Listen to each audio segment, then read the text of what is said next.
everyone! Today our group will be discussing different emotional expressions and how they differ according to sex. First, we wanted to present Darwin's universality hypothesis, which encompasses 6 different emotions that are understood universally in all cultures. From an evolutionary psychology perspective, emotions are cognitive mechanisms that coordinate and guide information processing systems such as attention, perception, or memory, and also direct behavior. Emotions are important mechanisms because they have survival and reproductive functions. We will be discussing the emotions that were presented in the movie Inside Out and the behavioral reactions that accompany them today in our lecture. The first emotional expression that I'm going to be talking about is tearful crying. The main hypothesis as to why humans shed emotional tears was that crying evolved as an emotional expression to signal distress and promote pro-social behaviors in others. It was first speculated that our ancestors' tears were associated with eye infections that limited vision. Because of this, tears were characteristic of an individual in need of help. Today, contemporary researchers propose that tears became a visual signal of an infant's suffering and neediness for support from their caregiver. This is where the helping signal interpretation comes in. Also, it is important to note that tearful crying is less dangerous than vocal crying, since producing a lot of sound when crying can attract unwanted attention from predators. So now you may be asking yourself, well, why do strangers react when other adults cry? Our early human ancestors were spending most of their time in relatively small cooperative groups, consisting not just of kin, but of genetically unrelated individuals. It was crucial for daily group cooperation to be able to react to a distress signal, which would facilitate the provision of help and support to distressed in-group members. Possibly these pro-social inclinations could have evolved to explain why some humans today respond empathetically to tears from members that are not in their own group. So now I'm going to move on to the second interpretation of tearful crying.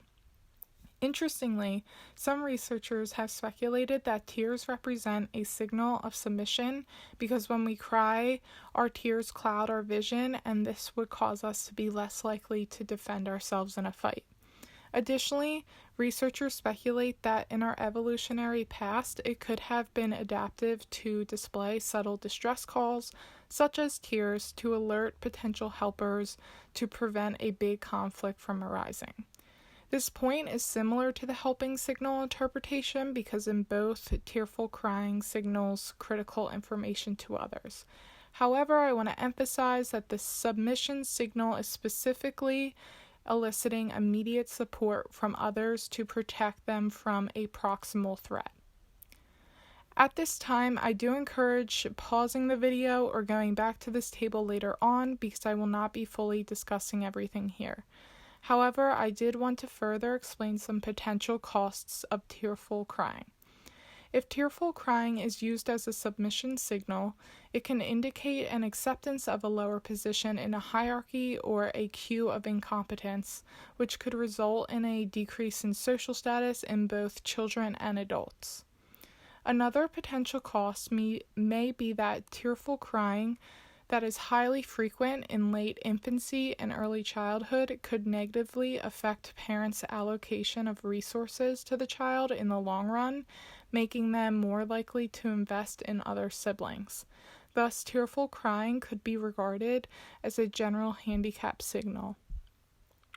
Now I will briefly touch on the controversy surrounding what emotion relates to tearful crying. Some research has shown that when participants are exposed to pictures of crying individuals with the tears digitally removed, it was extremely difficult for participants to determine which emotion was expressed. But because of time constraints, I will have to be moving on to the next emotion that I will be discussing, which is anger. Although anger is often known to be associated with impulsiveness and irrationality, some evolutionary scholars argue that the emotion serves multiple important fitness-enhancing functions, which I will now discuss. So if you feel angry because a person does not care about your well-being, the welfare trade-off theory states that your anger will motivate certain behaviors in order to recalibrate the other person's value judgment of your well-being. Thus, cues to anger communicate that the angry person will inflict cost or withdraw benefits unless the target places sufficient weight on their overall welfare. So the current or future transgression interpretation proposes that anger's key purpose is to motivate behaviors that stop ongoing transgressions and deter future transgressions. In this context, transgressions impose fitness costs like lowering an individual's reproductive fitness upon an individual against his or her will. Thus, these transgressions against the individual will provoke anger, and they will behave in a way intended to harm the aggressor to deter ongoing or any potential future aggressors. So, although that you can see the potential benefits of this mechanism, it is clear it comes with some considerable costs. Anger increases an individual's eagerness to act, inclination to take risks, and willingness to incur costs to oneself in pursuit of seeking revenge on another. Although also anger has an unusually strong influence on cognition, including basic judgment and decision-making processes. Anger directs perceptual, motivational, attentional, and judgment processes away from typical operation and towards the emotion eliciting stimuli. So next time you're mad, just remember to take 3 deep breaths before making any decisions. But now I'm going to pass it off to TJ to talk about a few other emotions. Thanks, everyone. Thanks, Steph. I'm going to start off with the emotion joy. Joy is one of the most common emotions expressed by humans. The question we ask is, why is it so common, and how did we start expressing this emotion? In a book called Handbook of Emotions, it's explained that our surges of happiness and joy are a response mechanism that evolved to become an actual emotion. The feeling of happiness initially started out with our earliest ancestors as response to unexpected positive events happening. An example of this would be if they were desperate for drinking water and rain came out of nowhere to meet this need. These unexpected positive events caused them to feel good inside, which eventually developed into the emotion of joy. As times got better for early humans, this feeling of joy became more common as more positive events occurred and aided them in survival. The expression of joy also solved an adaptive problem in babies. Babies are unable to communicate through speech and can only use nonverbal communication. Because of this, their only ways of communicating their needs are through the emotions of joy and sadness, as Steph mentioned earlier, which in their case is associated with crying. Steph had also mentioned that crying is associated with eliciting support of their caretakers, since they cannot care for their needs by themselves. The expression of joy is used by babies to convey the contrary, and showing caregivers that their needs have been met. Their expression of joy is the only way that mothers can know that the baby's nutritional or health needs have been met. Essentially, a baby's expression of joy solves the adaptive problem of letting caregivers know that their needs for survival have been met. Smiling is a result of social adaptations. Research evidence from Schmidt and Cohen in 2001 suggests that humans adapted to smile to increase cooperation and affiliation during interaction. Smiling is a social feature that humans have adapted to use in order to promote one's social acceptance and affiliation, while also moderating the effects of their own socially negative actions. Smiling increases the perception of one's other important characteristics, such as attributions of intelligence.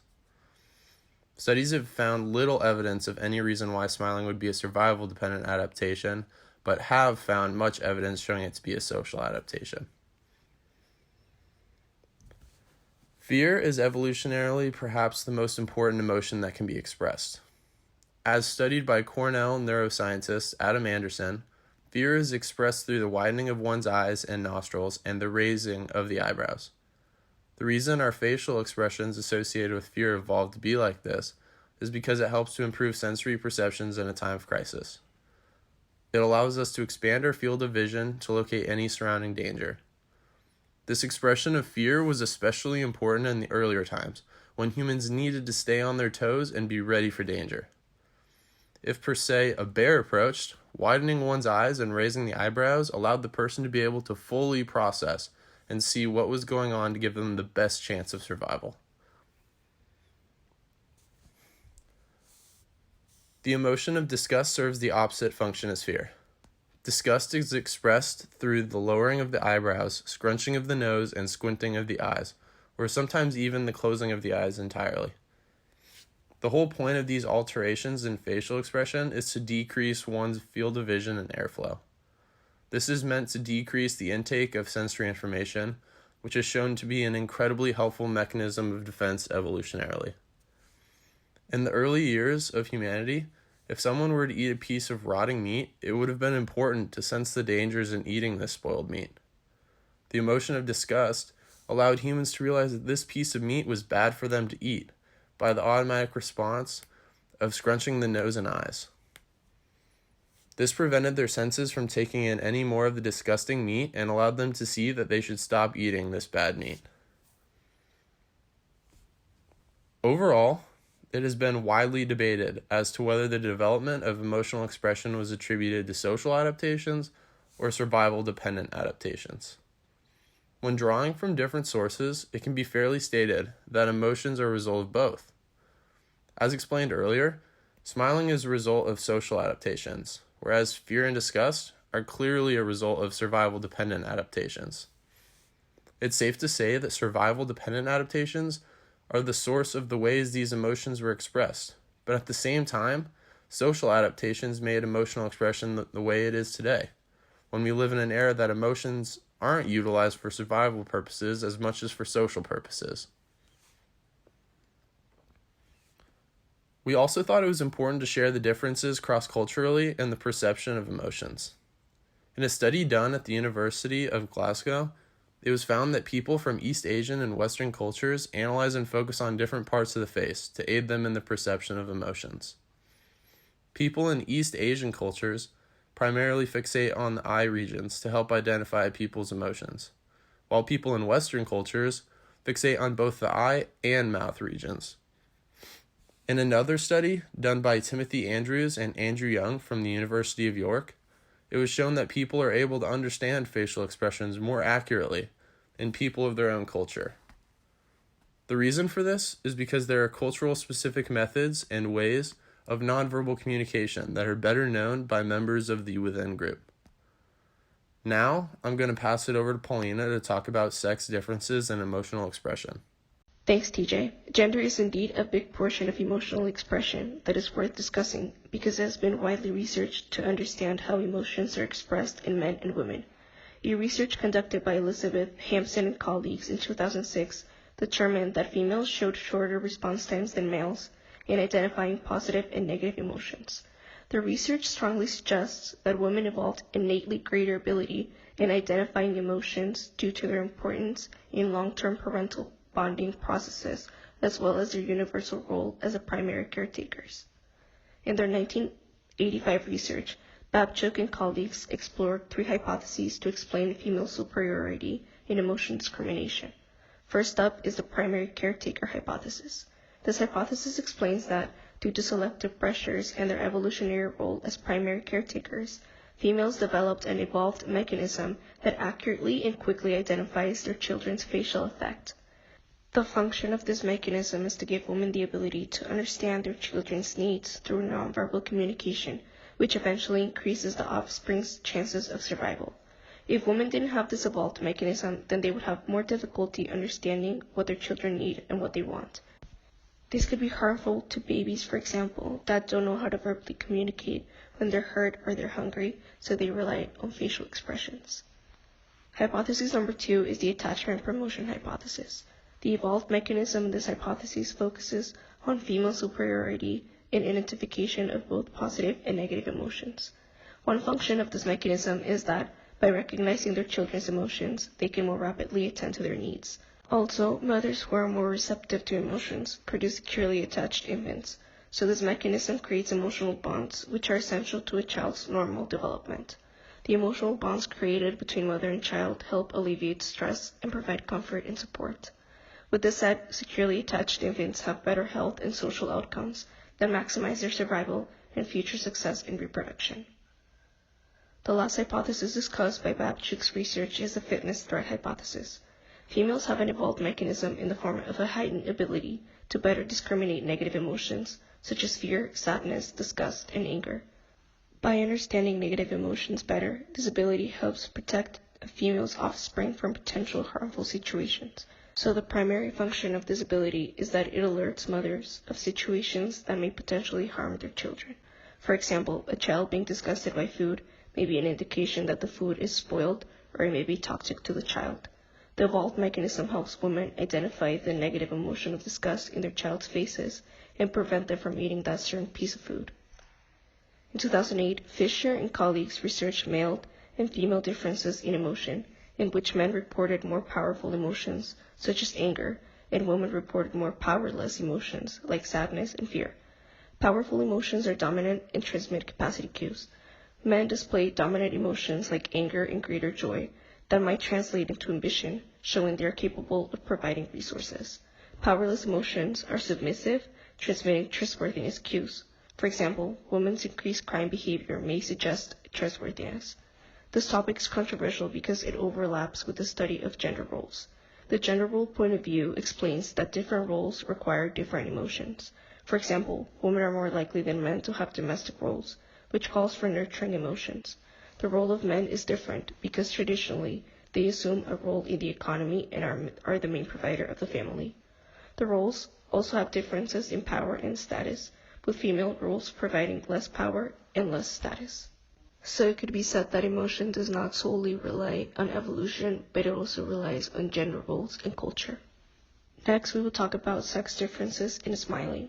In 2008, Mark Mayhew and colleagues conducted a study that found that overall, smiling faces heightened the level of evolutionary relevant traits like attractiveness, health, and extroversion, but differences in these ratings exist according to gender. A woman's smile highly influences men's perception of judgment on health and attractiveness. This positive effect indicates that this behavior is greatly beneficial in females' intersexual relationships. Explaining it from the evolutionary perspective, men focus more on physical features, so they are highly influenced by women smiling because it elevates the levels of attractiveness and perceived health.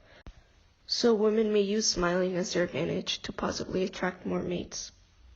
In 2006, Beal and Grabowska assessed how static and dynamic expressions affected perceived intensity in angry and happy expressions. First, we will go over the similarities in their findings. The data showed that both men and women identified dynamic and static anger expressions with higher intensity, but they rated dynamic expressions as more intense. From the evolutionary perspective, higher ratings of intensity of angry expressions might be due to the fact that overestimating intensity of anger could be evolutionarily profitable.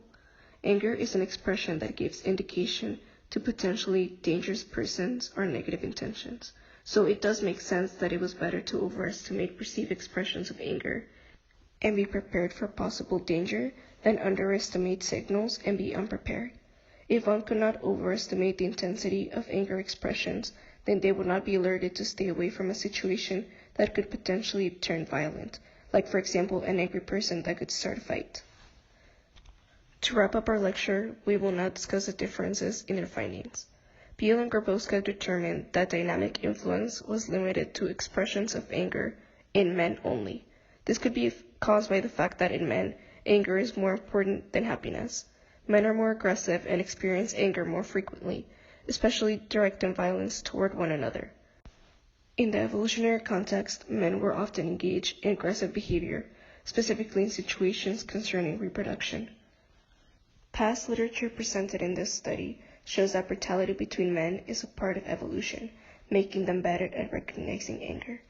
Men face great competition for finding long-term mates as well as resources, since they are the main providers of their families. This causes them to have a greater need to fight against each other. With that said, we hope you guys enjoyed our lecture and learned more on emotional expression. Thank you so much for listening.